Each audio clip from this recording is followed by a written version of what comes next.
Again.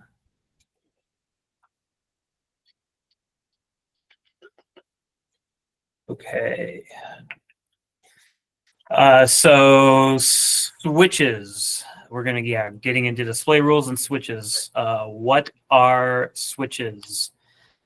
Switches are tools used in the templates to help assist with the turning on or off of components, similar to a light switch.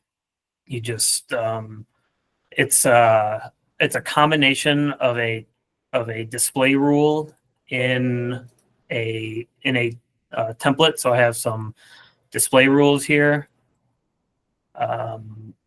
And then these are null points, which have parametric constraints, which will activate the switches in the corridor. And we can get more into how parametric constraints work in the corridor tomorrow. But Matt did a good job covering how they're set up.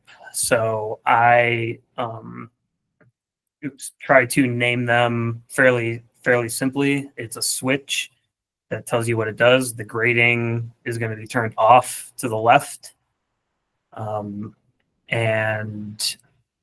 I can show you. So right now there's end conditions, but if I want to switch the grading off to the left, I just hit 1, or in the corridor, you activate the parametric constraint with the same value. You hit apply, and you can see that activates the switch and removes the component.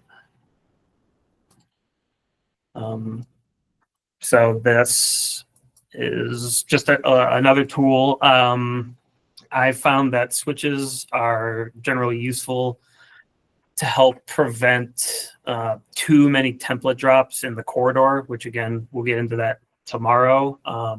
But it is a balancing act, because you do not want to overload your template with switches and display rules. The reason for that is the components, and again, we got into this a little earlier with the active template, but this will show you all the components that are on or involved in your template. And then these are all controlled by different switches. So you do not want too many in there, because all of those components are still conditionally included in the corridor model.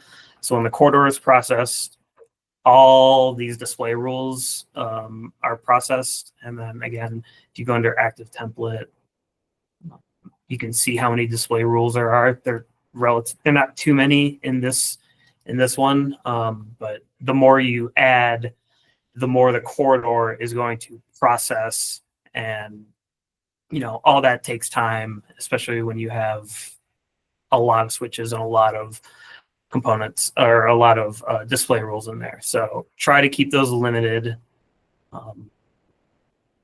And let's see, go back to my notes here.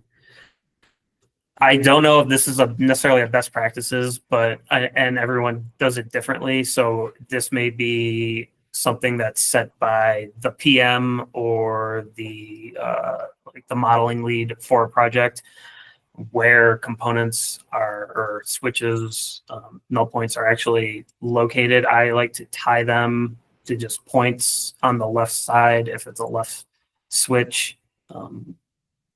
And then the horizontal will actually activate the switch. There are all kinds of different things you can do with these switches. It's not just turning on and off end conditions, but you could have barriers.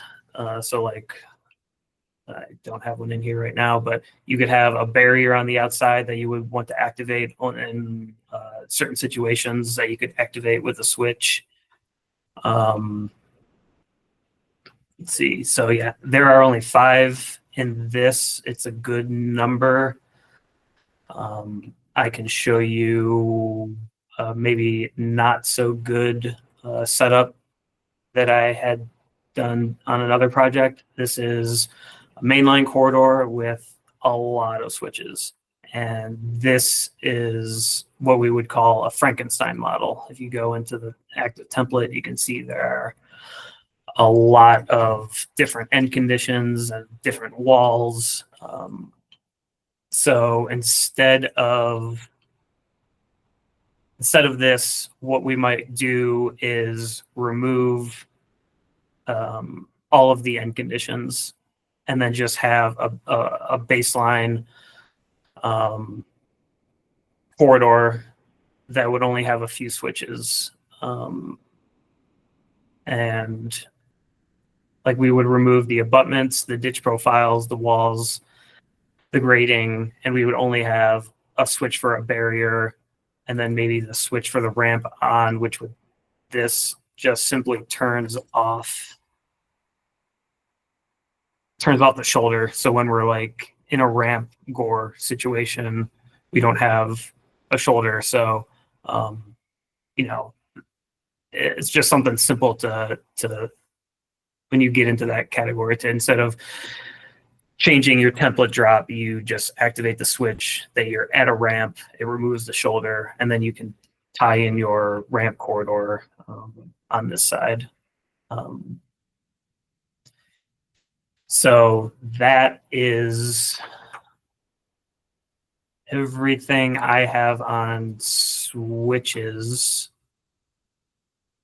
So I guess we can stop this recording.